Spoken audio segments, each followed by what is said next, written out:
Fala pessoal, aqui a gente está mais uma edição do VUPcast. Na última edição a gente conversou com o Magdiel, contou um pouquinho sobre carreira internacional, como que ele virou desenvolvedor, ele deu várias dicas legais, então para quem não acompanhou, volta lá no nosso Spotify, a última versão está lá. A gente também conversou com o pessoal da ClickBus sobre mobilidade, muito interessante também, volta lá para quem não acompanhou, pode agregar bastante para sua carreira. E dessa vez a gente está com um convidado ilustre, não é desenvolvedor, é um designer UX, Léo Veloso. Cara, muito obrigado pelo convite, estamos juntos demais. Então, Léo, conta pra galera aí quem que é o Léo Veloso, o que o Léo Veloso faz, o que ele gosta de fazer. Olá pessoal, bom dia, boa tarde ou boa noite para quem está nos vendo ou escutando aqui agora. Bem, eu sou designer, eu trabalho na Maxmilhas e eu trabalho muito na parte da experiência do usuário. Então, é uma coisa que eu venho aí já com uns 8 anos de mercado mais ou menos, eu já atuei tanto em agências e tanto em produtos específicos, eu já trabalhei em fábricas de bots, já mexi com muita coisa aí e eu trabalho muito com a parte de cocriação, de facilitação do processo criativo. É o que eu gosto de fazer e é o que eu mais curto assim, então eu sou esse cara aí. E eu também sou músico, eu tenho uma banda, eu sou guitarrista. Ah, sério? Eu toco na Bear Me Again, é a minha banda agora atual e eu faço isso daí quando sobra um pouquinho de tempo. Massa, e você acha que por você ser designer você tem alguma facilidade, alguma vantagem por ser músico? Ou vice-versa? Eu acho que sim. Eu entrei nesse mercado do design muito pela música, para poder fazer flyer, para poder fazer vídeos e trabalhar com essas questões. E aí eu fui entrando nessa área, fui me profissionalizando e gostando cada vez mais dela. A música, ela me ajuda sim a ter uma válvula de escape e quando a coisa aperta eu consigo dar uma despressurizada, então é uma coisa que soma bastante. Legal, cara. E me fala aí, quais ferramentas, tecnologias você costuma trabalhar no dia a dia? Quais ferramentas você já trabalhou? Conta pra Legal. Bem, eu vou contar um pouquinho assim do que eu já fiz há um tempo atrás, que eu acho que isso me ajuda muito a falar de ferramenta. Eu já fui front durante um tempo, então eu utilizo muitas dessas ferramentas mesmo de código, na construção de protótipos para poder simular ali as interações. Hoje eu estou optando bastante em estar usando, sei lá, tipo um Webflow da vida, que eu consigo trabalhar de um modo muito mais rápido e visual, mas como um todo, atualmente eu foco muito no processo criativo, então eu trabalho muito com as partes de design thinking, de design de serviços, e eu uso muito as ferramentas ou os skills de cocriação de facilitação. Então eu trabalho com vários canvas ali, sei lá, um canvas de proposta de valor, um canvas de modelo de negócios, um que é para poder focar na priorização de features. Então hoje eu atuo muito nisso daí. Dentro dessas ferramentas gráficas eu uso muito o Photoshop, eu sou um pouco mais das antigas, mas eu tô aprendendo cada vez mais, sei lá, o Sketch, o Figma, que são ótimas ferramentas para poder estar pensando em telas e nessas interações também. E legal, e assim, cara, qual que é a principal diferença que você vê no trabalho de um desenvolvedor, no trabalho de um designer? Legal. O que você acha de diferente? Você já veio do mundo de front-end para um cara que trabalha com user interface, user experience. Conta um pouquinho desse mundo aí pra galera. Então, o termo UX Design é um termo que está se moldando aí cada vez mais. A gente já foi, sei lá, cara, arquiteto de informação, já trabalhou com vários outros nomes aí, vários outros termos.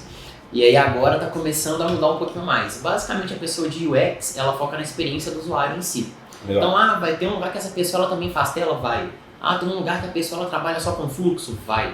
Depende muito disso daí, mas eu costumo falar que essa pessoa ela é a guardiã de quem está usando aquela solução. Então ela vai entrando muito nisso. Pode ter uma divisão de visual, alguém que trabalha mais com a parte visual, alguém que trabalha mais com fluxo, ou com processo, ou com as interações, com testes e algo do tipo. E é isso daí mais ou menos que difere. Então a gente consegue ter pessoas que fazem os dois ou pessoas que focam mais em em uma certa parte do processo. Então, vamos dar um exemplo. Hoje eu estou na Maxmilhas lá, tem alguns meses que eu já estou lá e eu foco muito na parte de pesquisa e de validação. Sim. E essas pesquisas eu puxo muito o que vem de novos produtos também. Então é mais ou menos isso que alguém que trabalha dentro do design faz ali. Já um dev, ele vai trabalhar muito com a implementação daquilo que foi desenhado. Legal. Então a gente vai ter mais ou menos essa diferenciação. E aí eu costumo falar que o front, por que eu passei um tempo assim, por um front e eu fiz uma carreira no front também? Eu sempre tive um tato maior para a coisa quando ela era visual, eu tinha um carinho mais, era uma espécie de um carinho maior pela interface. E aí o meu front, ele tava com esses atributos mais impressos nele. Então eu focava mais nisso aí, talvez em animações, nas interações. Enquanto os outros fronts que trabalhavam comigo, eles focavam mais talvez no desempenho daquela ali, assim, sei lá, daquilo que estava sendo feito. Então eu costumo ver que o design e o front, eles se conversam bastante, sim, para poder ter uma interface cada vez melhor e mais bem acabada.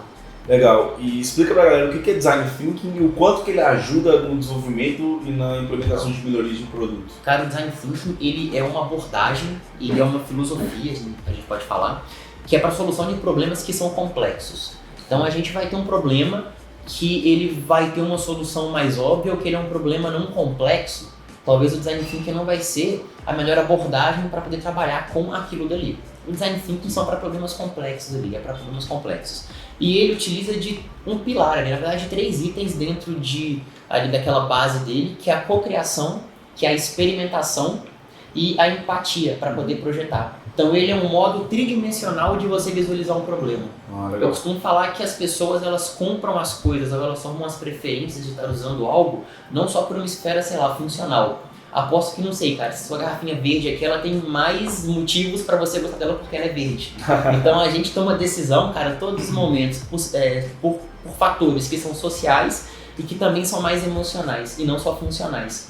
Então quando a gente fala, cara, de Design Thinking, é muito disso. É a gente olhar para quem está usando com um pouco mais ali, né, de empatia, não ter medo de errar, porque é assim que a inovação é. Ela de fato ela acontece e ele é co-criado. Todo mundo que vai estar fazendo parte daquele projeto tem que estar dentro, vai ter voz e vai estar produzindo junto ali na sua esfera de atuação. Você tem algum case de sucesso, algum produto, claro, né, que você possa contar, que vocês utilizaram o Design Thinking, que você consegue ter algum resultado legal com isso?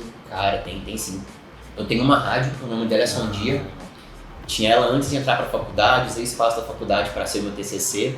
E aí o Design Thinking ali, ele meio que ajudou o time, né, a pensar em um modo de produzir a cultura aqui no espaço de BH. Então é uma rádio totalmente online, é uma plataforma na verdade, onde a gente cadastra as bandas ali dentro. E aí como que funciona, contando muito rápido.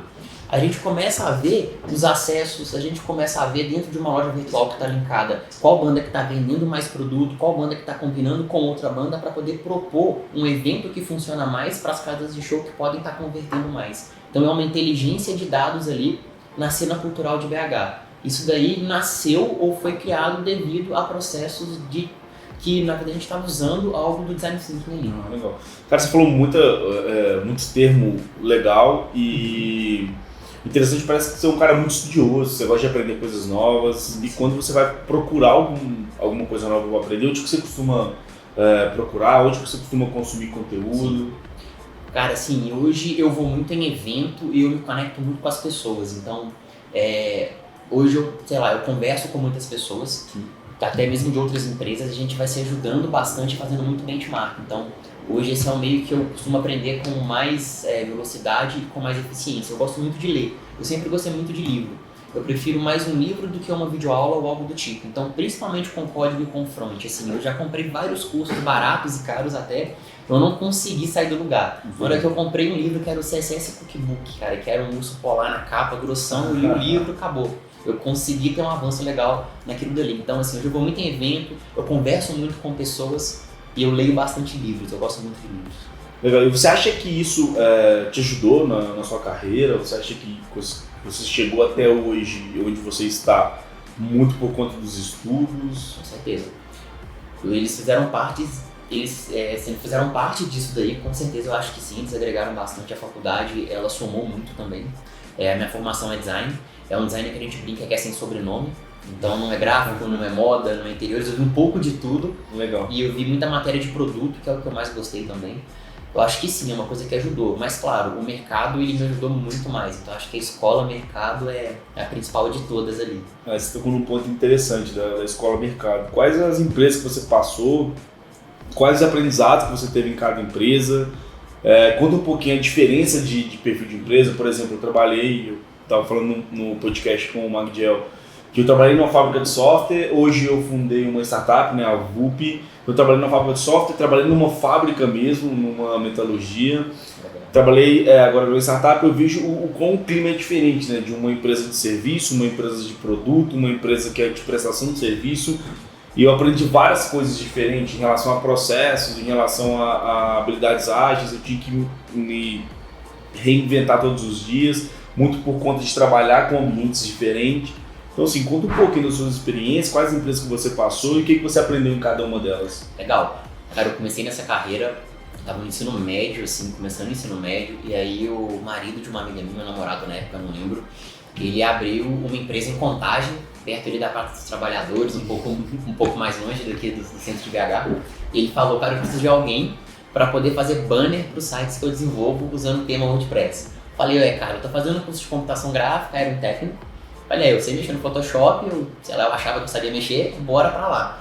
E foi muito legal, porque eu fui o primeiro funcionário e lá eu tive a chance de ter um contato com front, com temas WordPress, com configuração de servidor, com contas de e-mail, com migração de site, com, disparo de e-mail marketing, com marketing digital. Eu fui tendo acesso a muita coisa. E o processo de ponta a ponta, porque eram 2 sócios, eu e uma moça que estava no comercial.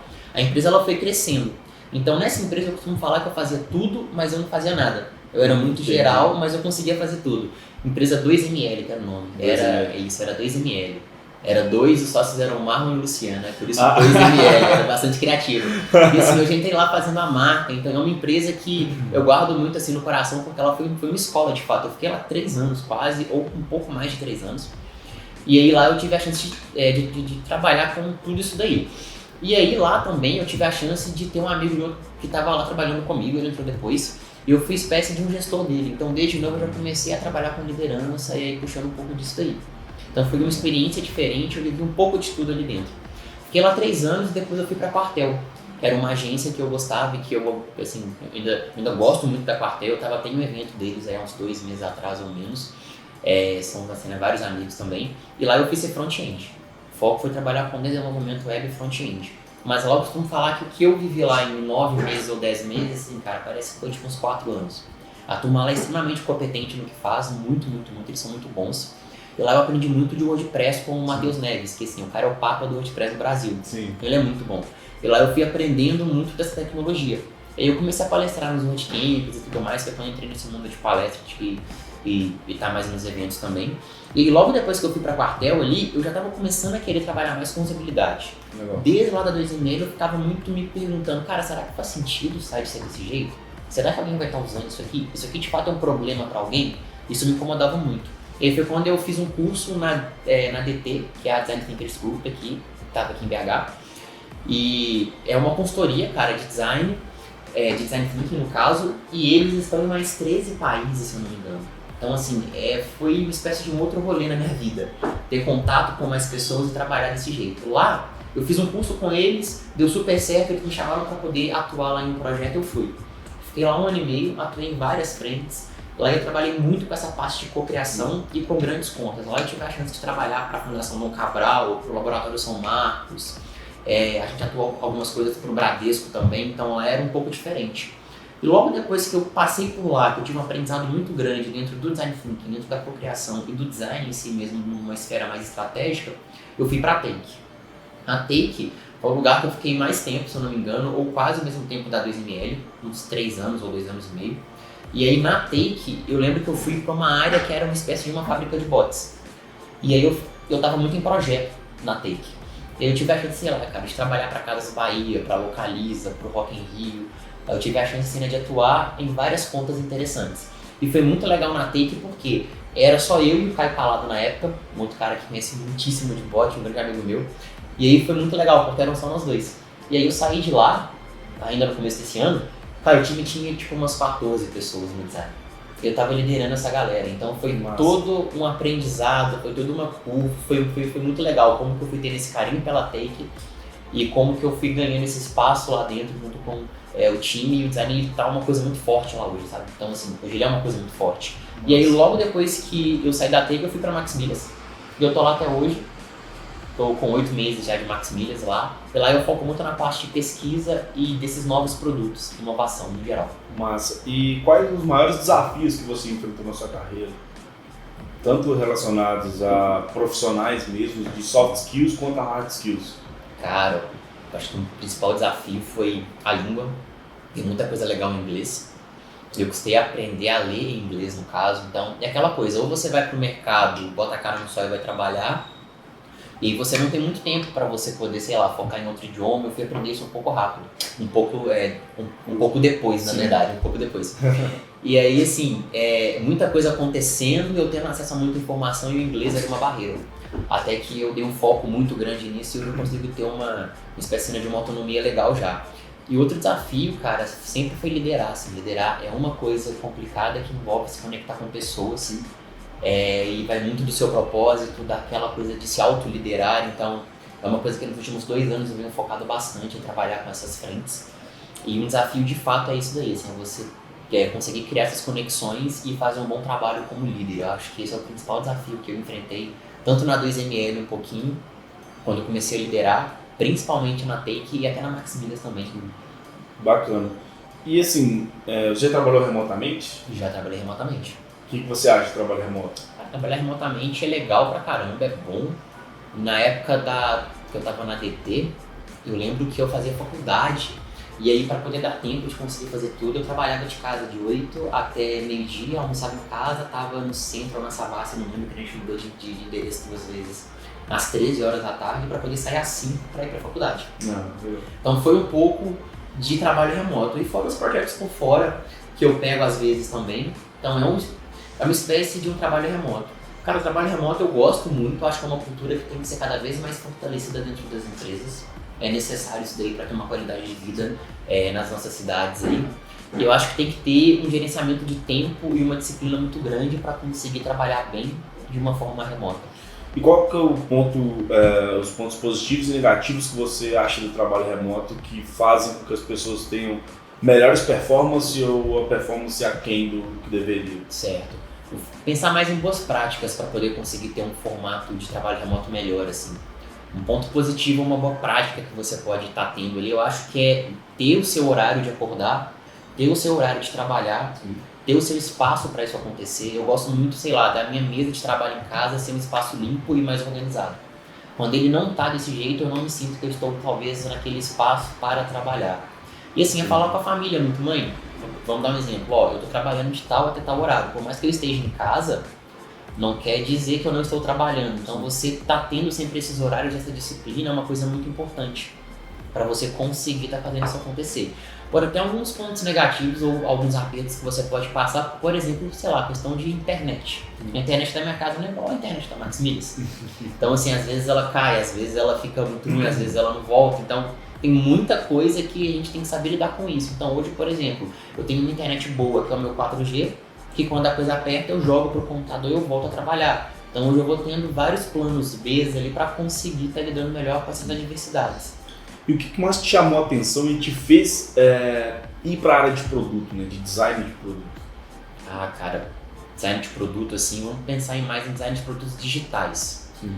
Cara, eu acho que é conseguir gerar impacto, assim, eu acho que a rotina, os ritos, a forma na qual o produto ele se organiza, você consegue ter um carinho, mas você consegue trabalhar mais naquela frente específica. Uma coisa é eu trabalhar, por exemplo, para uma agência e tem vários projetos que vão chegando, eu vou entregando, não tem problema nenhum. Mas o produto, ele me desafia bastante. Eu vejo que eu consigo aprender muita coisa e fazer muitas entregas a médio e longo prazo. Legal. E isso é uma coisa legal. Legal. Qual é o conselho que você se daria há 10 anos atrás? O que você falaria pro Léo de 10 anos atrás? Muita coisa. Toma água primeiro, porque eu vi que eu posso falar pra mim há 10 anos atrás. Fica à vontade. Cara, eu falaria para poder escutar mais, falar menos e ouvir mais. Teve uma frase que eu escutei há pouco tempo que assim, eu quero tatuar isso no meu braço algum dia. Vence uma discussão não é quem fala mais, mas é quem fala por último. E eu me daria esse conselho, assim, aprende a ler mais a situação, a entender mais as pessoas, quem está naquele contexto ali, fala menos, escuta mais e quando for falar de fato, fala ali uma coisa que é pertinente, que faça sentido. Legal. Não que falar isso que não faça sentido seja um problema, mas assim, tenta sempre escutar e entender aquilo que você vai estar falando. É importante, né? Eu acho que o seu papel como designer é muito isso. Sim. De escutar mais as pessoas e produzir coisas relacionadas ao que as pessoas desejam.